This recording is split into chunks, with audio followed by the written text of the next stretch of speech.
Hello, everybody. Welcome back to Undefined, and I'm very excited to talk to David Barbe today. He is a bit of a music legend in Athens, Georgia. He is producer, engineer, singer-songwriter, guitarist, bassist. He's been in bands Mercyland and Sugar, and he's done a lot of work with the Drive-By Truckers and a bunch of other awesome musicians. And I'm really excited to talk to David Barbe today. How are you doing today?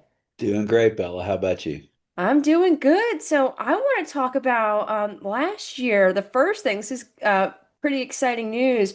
Sugar announced that they would be going back together for some dates. Yeah, And how has that been for you, reflecting it's been almost 30 years since it's been 30 years. yeah, since the band, yeah. Our last show was Sendai, Japan in February 1995. So yeah, 30 years. Wow. So how does it feel? What was like the kind of I don't know if you could share like the inspiration for wanting to get the band back together, but I'd love to hear it. Sure, we've talked about it before in the past, and the timing just wasn't right for everybody. As you mentioned in your intro, I do a lot of stuff.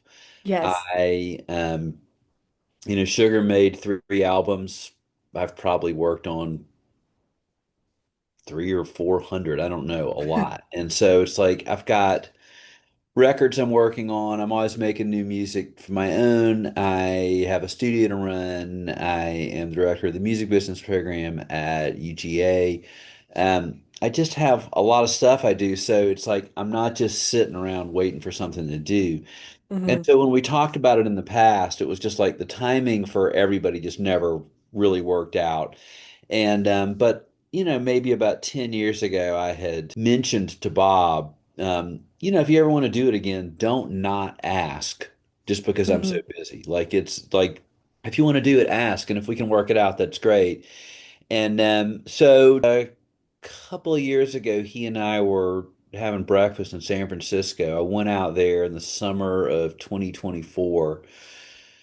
DBT had just re-released Southern Rock Opera and were performing it, and I Hmm. wanted to see it, but I actually wanted to see it somewhere other than here because their shows here are just, I mean, this is a great thing, but truthfully, they're packed with a bunch of people that we all know, and everybody's glad Hmm. to see each other and is talking, and it's like I just want to go like and just like experience this show because in addition to mixing it the first time, I had just finished remixing the record and just like living in that world again. Hmm. So I decided I was going to go to LA and hang out for about a week. And then when they got there, I would just go see them in LA and just hop on the bus and go see the shows on the West Coast.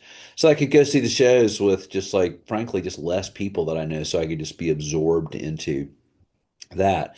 And so we're in San Francisco. Bob and I went out for breakfast one morning, and he asked me if I'd be interested in 2026 and maybe playing some shows. And I said, yeah, I can make that work.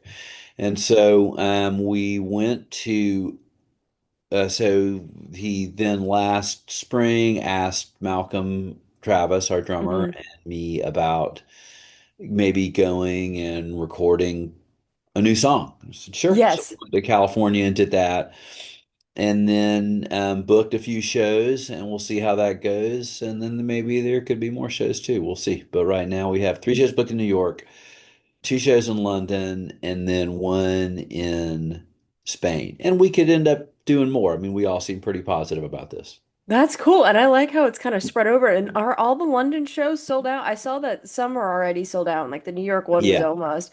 So everything's like sold out. that is crazy. And like from your perspective, how has it been kind of 30 years later to have the band come back and have such positive reception? Well, cool. I mean, good because with old bands coming back, you just don't know. I mean, Hmm. unless you're, Pearl Jam or Oasis or something Yeah. that's so huge on a totally different level that everybody knows when you announce that it's going to be like stadium shows. Um, Hmm. for a band at our level, it's like, is it going to be um, a thing like pavement where everybody's glad to see them back and their shows sell out and people are psyched about this? Or is it going to Hmm. be something that like people just don't remember that much? So you just don't know because the other thing is like our fans in the early 90s were, I'm guessing, 18 to 35. These people are a lot older now. They've lived a long Hmm. time. They have other interests in their lives. And so they're seeing the positive response has been great. It's what you hope for, but frankly, you just really never know. Yeah, I think you make a good point there too. And I think what's really cool about like sugar specifically is when I was doing research is y'all were like popular all over. Like you had a pretty good international fan base too. I saw a lot of like you already said like London and Spain and a lot of the videos that I saw were, Mhm. performing in different countries. Was that a cool element too, like back in the day to tour out like that and to be a part of something in that large scale? Yeah, I mean, definitely. We might have, we might have had a higher, been more popular in terms of higher profile in the UK than in the US. I mean, the US we were That's so popular, crazy. but I mean, you can't Hmm. measure it in terms of like numbers of tickets sold or number of record sales because the United States has 350 million people. What's the population of the UK? I don't know, but I mean, if you Yeah. look at it, it's just a small island or two small islands, and Hmm. so, um, but we had like a big following in Europe, and we did Japan a couple of times too, and it was I loved touring internationally like that. It's fascinating. You meet a lot of cool people. You see places. It was very rewarding. Do you have a favorite like international touring memory? It could be with anything because I know you've been on the road a lot, not just with Sugar, but is there any like standout places that you've performed in where Yeah, maybe it's the yeah. crowd or the place in general? The thing that I remember the most is a show in Hiroshima, Japan, Hmm. for a couple of reasons. One is that I'd spent the day um, looking at the dropping of the nuclear bomb, the atom bomb in Hiroshima from the Japanese perspective, Uh-huh. which was like I went to the Peace Museum and I went to this one city block in Hiroshima that was never physically rehabilitated, and they left Hmm. it just burnt black to Wow. show the rest of humanity. This is what happens when you drop one of these things. And Hmm. it was a very like sobering, reflective thing. And the show that night, like most of our foreign shows, are just packed with people. Um, in touring Japan, especially at that time, it could be different now. But at that time, there are in every city, there are a limited number of fans of Western music, meaning music Hmm. from the United States or Europe. And um, so there could be in Europe, it would be huge crowds everywhere. In Japan, it could be a much smaller crowd, but a very intense, engaged crowd. And but still, even like Tokyo, Osaka, we would play to packed houses. And in Hiroshima, we played to, I'm guessing, 35 people. And we were a really popular international touring act. Hmm. And I loved that show. I thought it was one of my favorite ones we've ever played because going back to my old days in Mercyland, it's like when you play to a small group, 20, 30 people, something like that, Hmm. you better be great if you want them to stay. Yeah. It's like you can't play for the people that don't show up. You can only play for the people that do. Hmm. And it was just a really inspiring thing. I thought we played one of our best shows, and you could tell like those 35 people were so into it and so grateful. And there's this great thing between the audience and the band when that happens. I mean, everybody loves playing packed houses to tons of Yeah. people, but there's something about captivating that small crowd um, that is very cool. Wow, I love it. And I love your perspective on that too, because like you said it, seen playing in rooms so much at different scales. And I could, imagine too, like sugar being as popular as they was, like some people could find it disappointing to like, oh, we're Right. here and we're only playing to 30 people, like when we just played to a packed house like a couple weeks ago, like what's happening? Like that could be their mindset. But I love how you just focused on like kind of commanding that crowd and having that moment with them. I think that's so special, and I love that unique take on that. Cool, cool. Yeah, and so I want to talk about so you've been dabbling in music since your childhood Mhm. and since the 70s, and your parents both kind of had music related entertainment related jobs, and that was something that you were always interested Mhm. in, and you've been playing in bands for a long time. I want to know, when did you take up kind of mixing and engineering and producing? When did that spark your interest, and when you decided that you wanted to work on records from that perspective, in addition to playing in bands? Because I know you have your own studio as well. I want to talk about that in a little bit as well. Um, Seems like I have been maybe 10, 12 years old or something. I mean, I was always around studios with my parents, and I had tape recorders and things, and I was always recording my own bands and my own music. And um, I had this reel-to-reel 4-track recorder, and I can remember being in high school and borrowing, I'm sure I wasn't supposed to do this, but like borrowing things from the high school band room. I mean, I brought them back, but I mean, things Hmm. like a glockenspiel that I didn't have at home Hmm. to like play on a recording I was making in my basement. But I was always just like recording and fooling around with tape machines and loved uh, records. And um, so I just kind of gradually just fell into it. I don't think it occurred to me that it was going to be a career path for me until I Hmm. was probably until I realized that I was not going to be a rock star in Mercyland. But I was always really into going to the studio. I was always really into that side of it. And I really think when I think back on it now, it starts when I'm a kid and fiddling around with a tape machine. Wow, that's really cool. And you have your own studio now, Chase Park, and you talk about the tapes and analog. Are you digital? Are you analog? When did you make the switch? I want to hear more about that and the process of making your own studio and what went into that and what were your requirements when setting up your own space. I mean, I have all of it, analog and digital. I've never stopped working in analog. I've never stopped using tape. I love the way it sounds. I like the workflow better. I like having to stop and rewind because it gives people's brains a little break. Hmm. I like that that the only editing is destructive.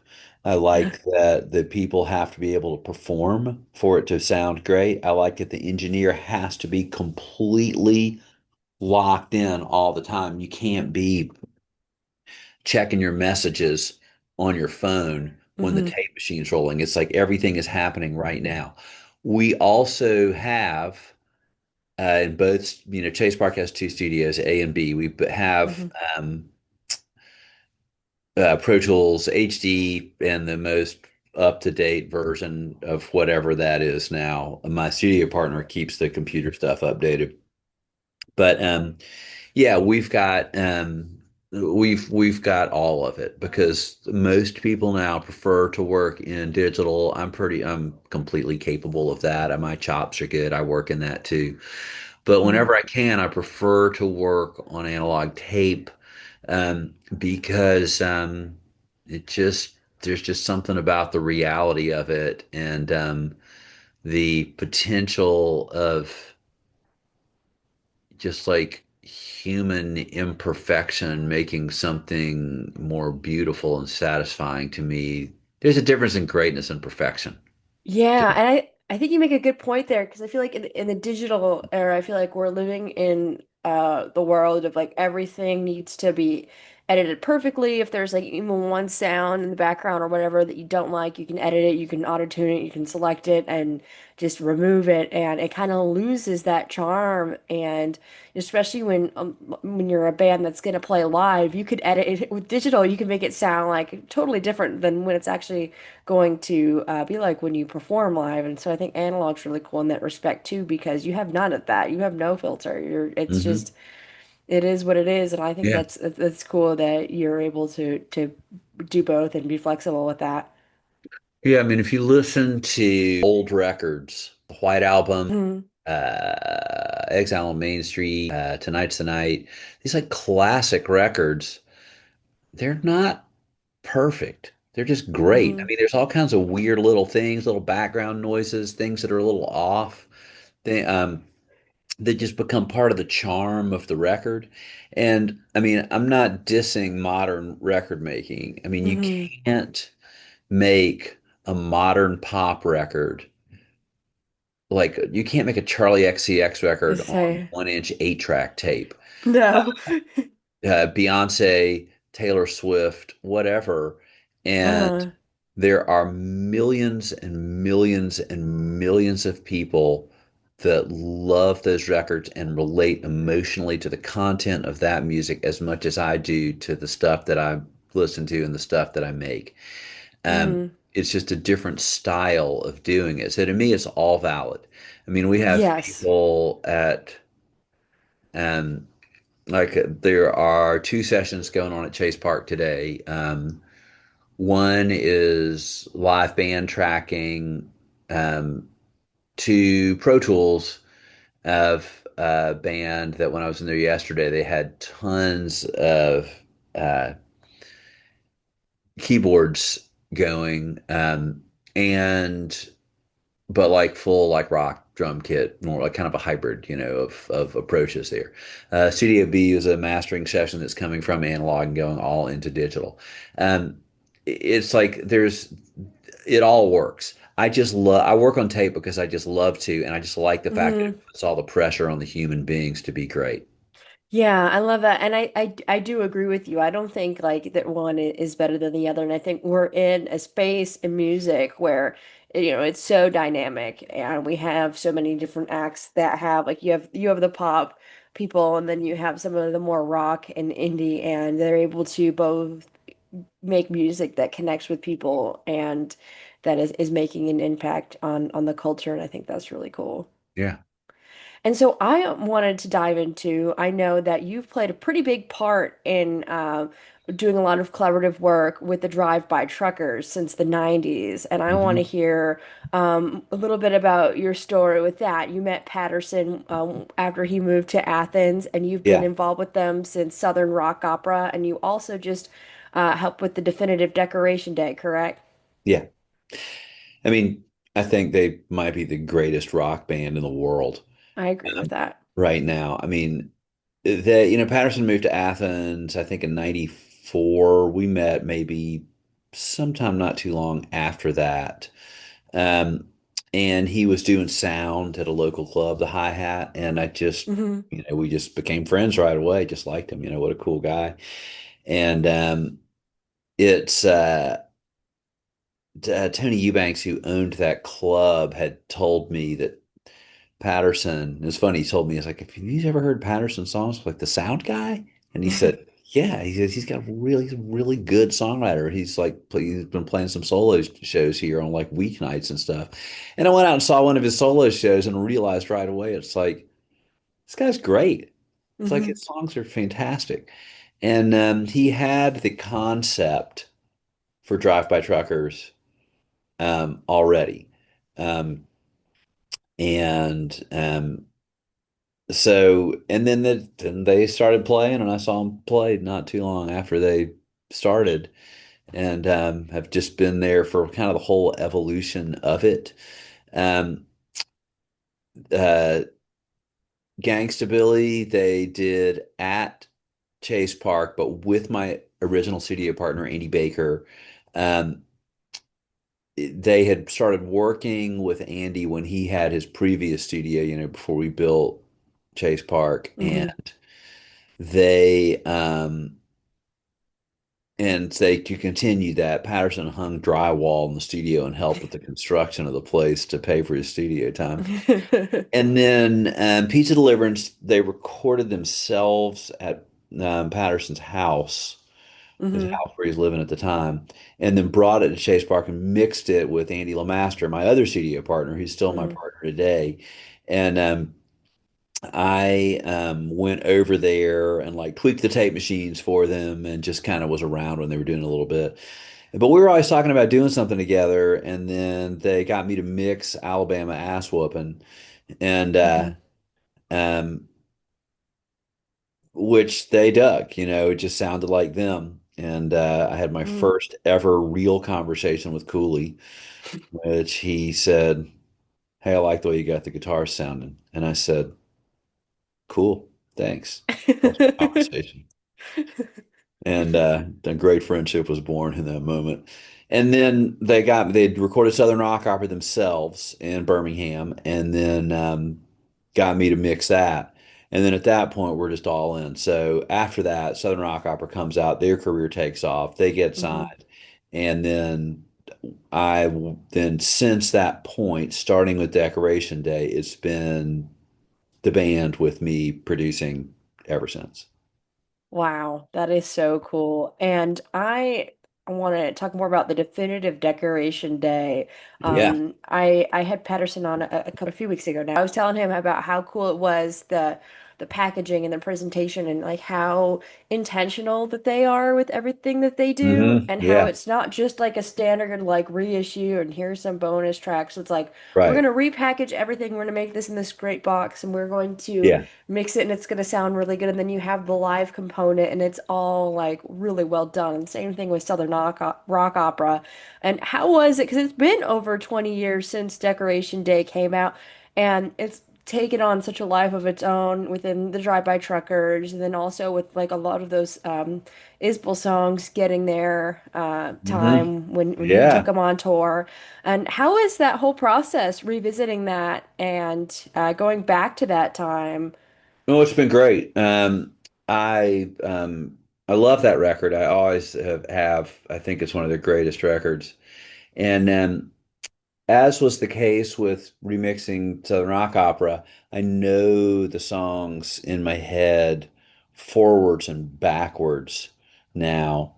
Um, and like revisiting them was, and we like just want to be clear, like we loved the original mixes of both records Hmm. and just decided to just like let's just do it. Like Southern Rock Opera, um, loved the original mixes, but like yeah, let's do it. I'm better at the job now. I've got better gear. I know the Hmm. songs. That's the biggest thing.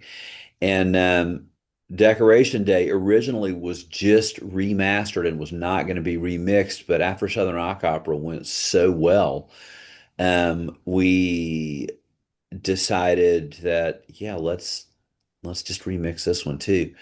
And it was really, really fun to get back in to doing that.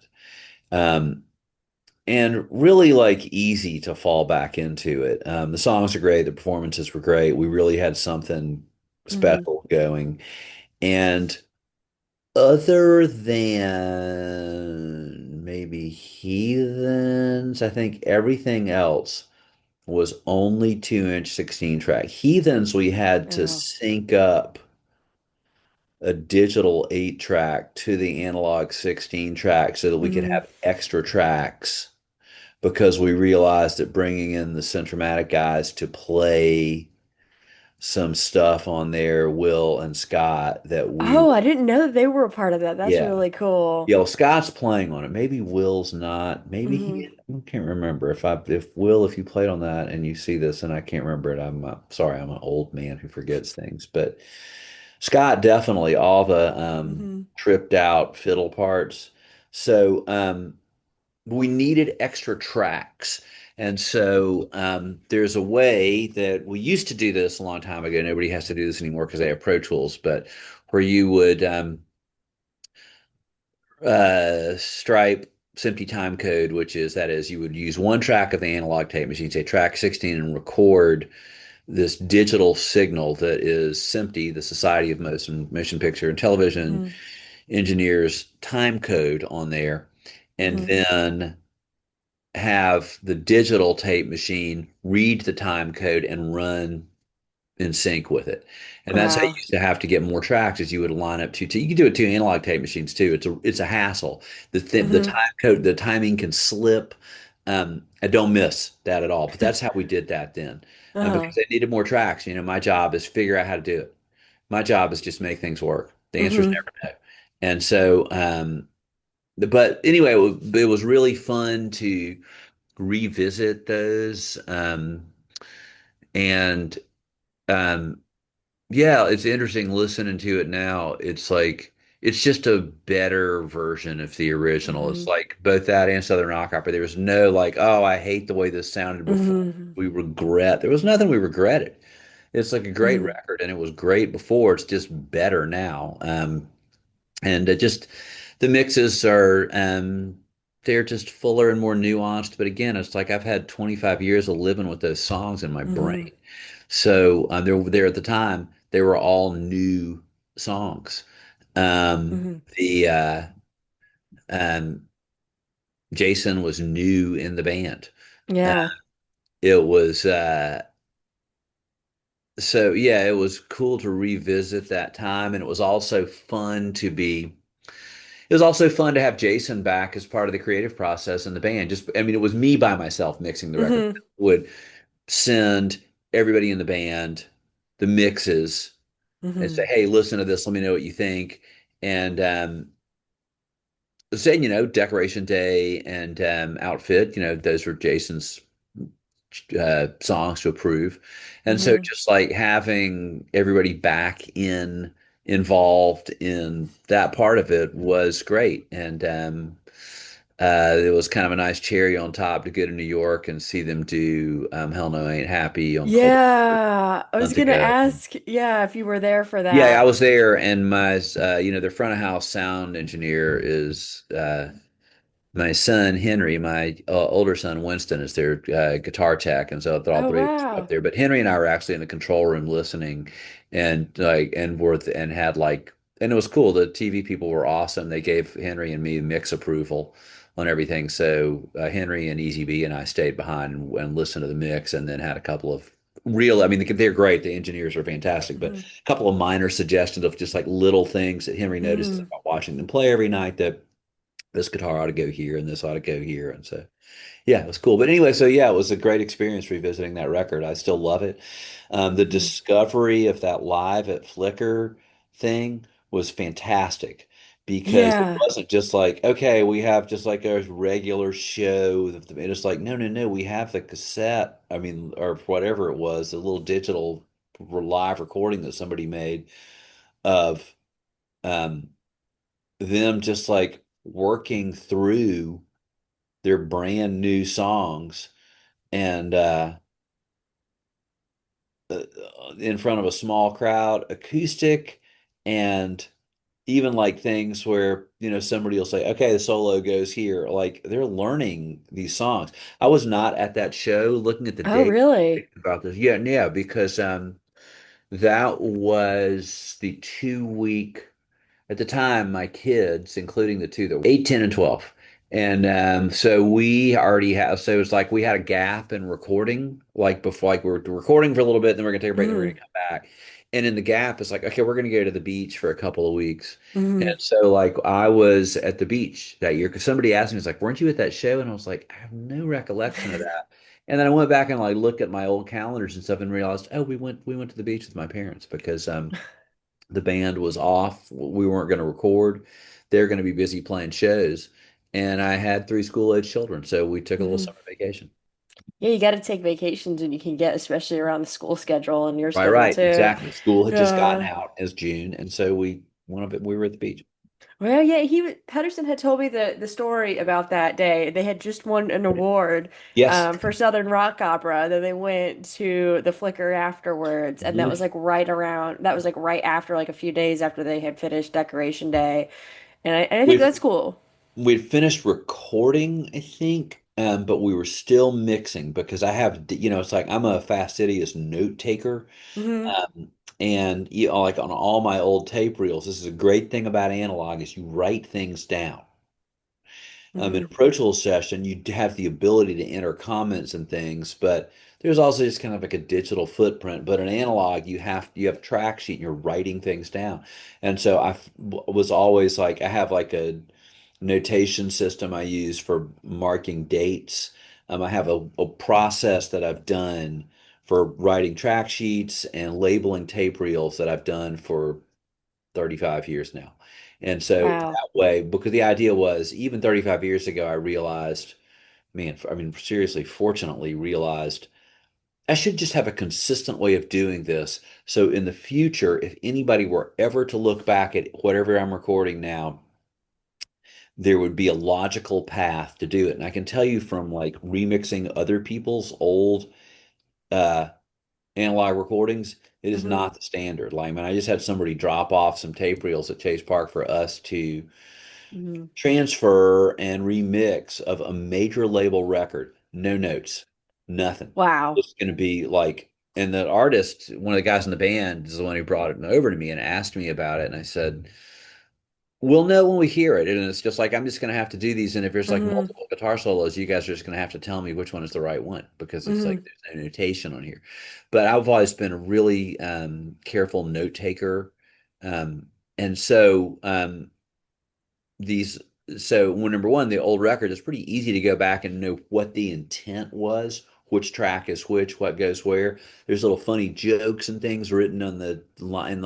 There's like little memories of things, funny things people said. I would write them down and just put Uh-huh. a piece of paper in the tape box. There's some pretty funny Hmm. moments of opening these things and sort of chuckling about all the stuff we were doing. But as far as that show, it goes that we were still because I know the dates of everything. They Wow. did that show. I came back from the beach and then we continued mixing the record. Wow, that is so cool. And that's awesome that you're able to track everything too, because it Right. comes in handy, all these years later when it's time to revisit these records to have that and jog your memory about where the band Yeah. was at that time, where you were at that time, and that's really cool. Time capsule. It is cool. Yeah, it is a time capsule. And then like kind of like wrapping up the Drive By Trucker segment of things, do you have any other kind of like standout memories of working with them for all of these years? No, yeah. I mean, so many, but I would really um also say that um Brighter Than Creation's Dark is another one that is a real Hmm. favorite of mine. Same. That there was that it just seemed like that everybody in the band and Spooner Hmm. and me and Drew Vandenberg, who was my college age assistant at the time. He's now, one of the most in-demand indie rock producers out there right now. Um, but just us being in the studio and being part of that thing. And to me, that record's just like that's another time capsule of that moment in our lives. Love the Hmm. songs, love the vibe, love the sound of it, loved having Spooner involved. And yeah, there just felt like there was like a real esprit de corps in the Hmm. band because, they had just finished up with Jason Hmm. and they kind of regrouped, and it just seemed like there was, like I say, a great just kind of bonding around making that record. Oh, that's so cool. It's one of my favorites too, and I bet it must have been really cool to have Spooner in the mix as well. Oh, He's just such always, such a always. legend and He's a the greatest. talent. Yeah, that's awesome. And I have just a couple more questions and then we can Sure. wrap that up. I wanted to talk about Athens. So you've lived in Georgia your whole life in Yes. Athens and like the music scene in Athens, and you also work at UGA in the music business department. What does that mean to you, like being in the forefront for a lot of these different bands and watching the scene evolve? And living in a town that has such a vibrant music scene, and how has that kind of impacted your life? Oh, I love Athens. It's a great place.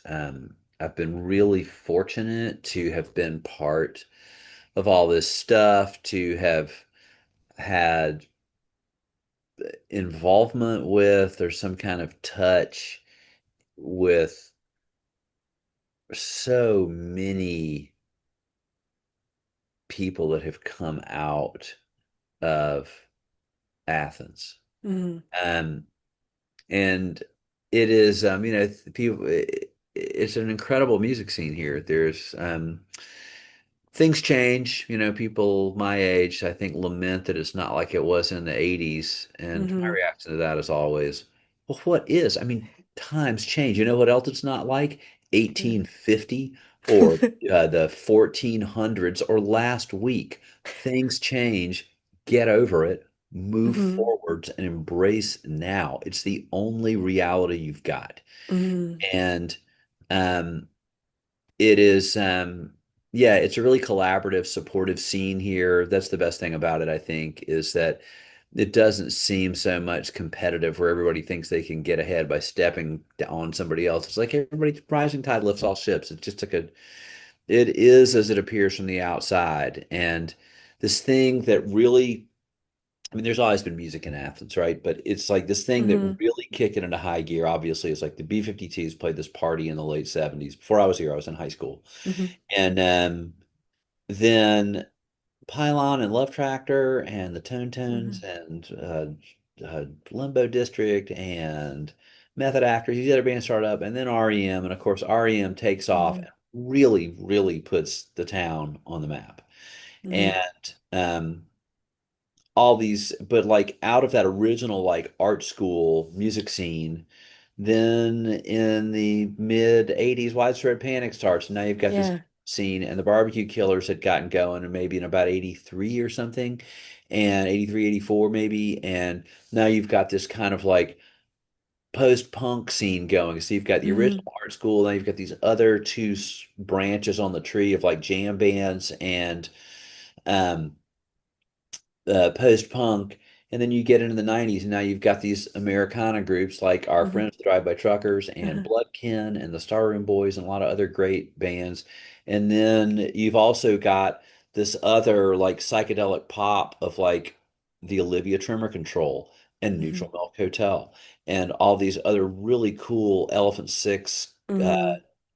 related things, and it just keeps on growing and changing and morphing. And the scene is not polarized or uh, it's or segmented. It's not a series of like fiefdoms that just happen to be in the same city. It's like everybody just kind of cross Hmm. pollinates. It's very cool.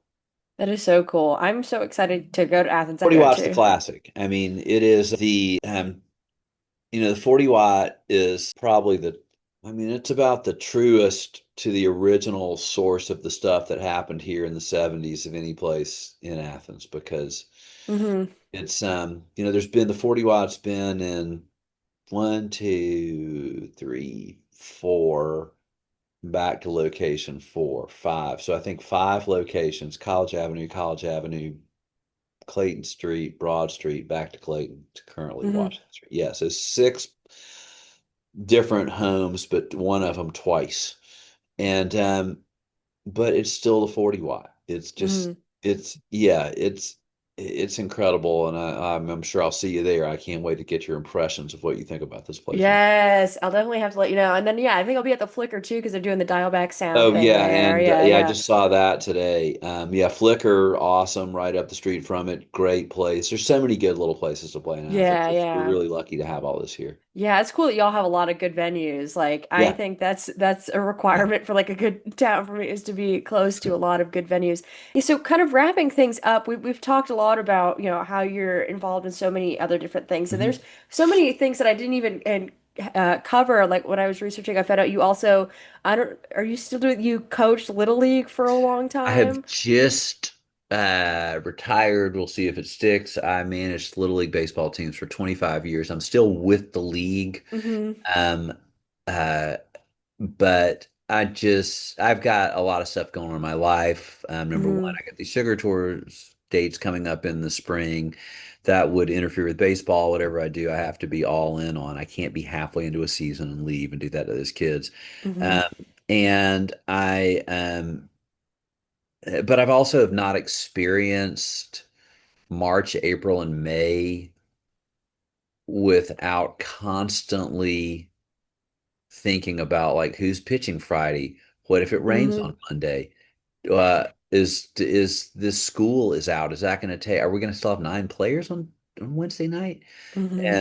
And since 2000 in 25 Wow. years. So I'm kind of looking forward to just seeing what springtime is like for normal people. But I love Little League Baseball. I think it's the punk rock of sports. I think it's one of the greatest things in the world. And so I'm still involved with the league. I'm still helping run it. Um, and kind of like advisory capacity to them because I've done it a long time and I'm not related to any of the players and I've never been on a date with any of the moms, so I don't have any baggage with this. I just love the game and love the kids.